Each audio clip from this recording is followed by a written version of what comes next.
जिला रामबन के संगलदान ब्लॉक में जहां एक तरफ national project railway line Jammu to Kashmir का काम जोर पर है, जहां हर रोज हर रियासत से मुसाफिरीन का आना जाना लगा रहता है। बदकिस्मती की बात यह है कि जब से संगलदान वजूद में आया अभी तक यहां की इंतजामिया एक बस स्टैंड नहीं बनवा सकी। आए दिन मुसाफिरीन को काफ़ी मुश्किलात का सामना करना पड़ता है।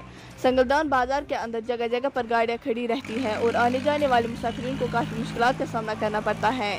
यहाँ तक कि अगर कभी कोई गाँव का कोई इंसान हो या कोई बच्चा बाजार जाए तो उसके वापस आने तक उसके घर वालों को राह देखनी पड़ती है, क्योंकि बाज़ार के अंदर गाड़ियों का इतना हुजूम रहता है कि कभी भी किसी को भी गाड़ी के टकरने का खतरा रहता है।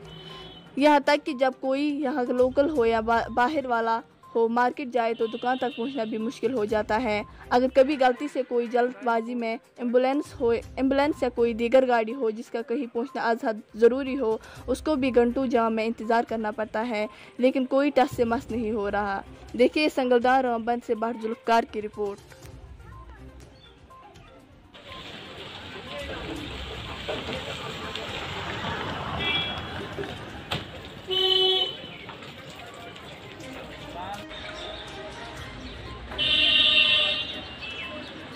आगे 9465